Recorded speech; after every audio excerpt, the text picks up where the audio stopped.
Nós voltamos a falar sobre a tragédia de Brumadinho e as decisões que estão sendo tomadas para evitar que isso volte a acontecer. Durante todo o dia, integrantes do governo federal discutiram a situação aqui em Brasília, ao mesmo tempo em que a Força-Tarefa seguia o trabalho de resgate em Minas Gerais. Ao vivo, o repórter Paulo Leite tem mais informações. Paulo, boa noite.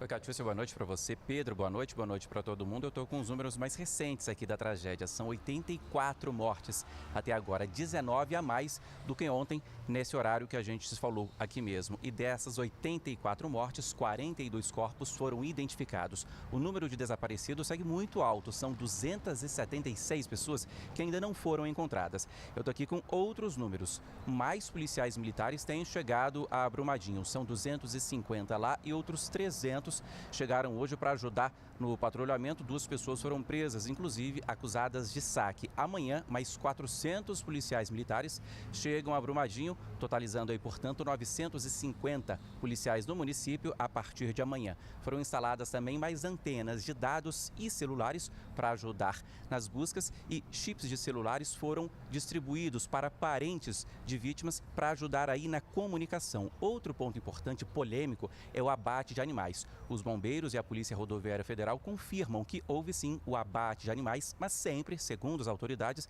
em último caso. E nesses casos, um veterinário é sempre consultado. Os bombeiros disseram que animais que estão muito presos ou muito machucados e não teriam chances de sobreviver, esses sim são abatidos. Outro problema hoje foi a queda de um drone no local dos resgates. Drones, alguns não são autorizados, mas nesse caso a pessoa foi identificada. Para terminar essa minha primeira participação, a gente tem uma avaliação dos bombeiros brasileiros sobre o trabalho de militares israelenses e dos equipamentos que esses militares israelenses trouxeram para ajudar aí nas buscas. Veja aí.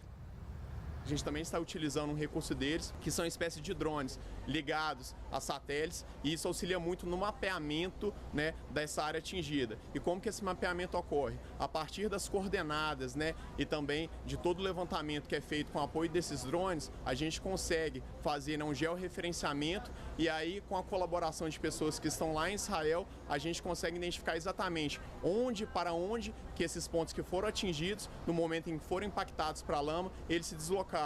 Com isso, já no dia de hoje, a gente conseguiu fazer acesso num local onde já estamos encontrando alguns corpos nesse momento.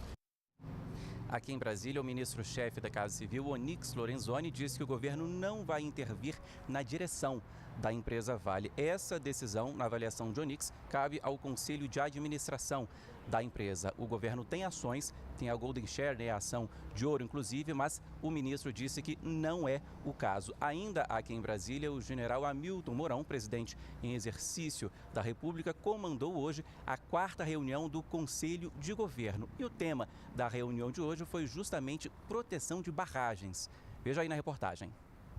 O governo federal quer melhorar as normas de segurança de todos os tipos de barragens no país.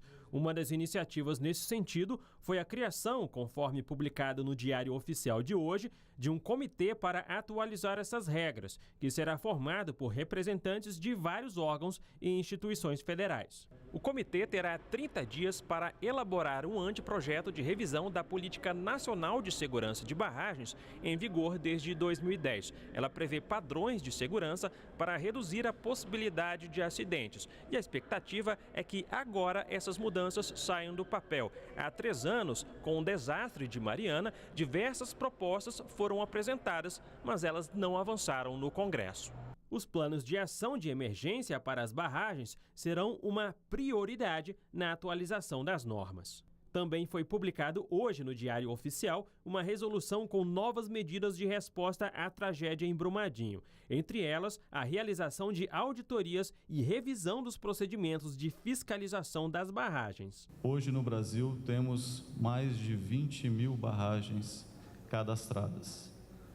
Dessas 20 mil barragens cadastradas, 3.386 são classificadas com dano potencial associado alto ou risco alto.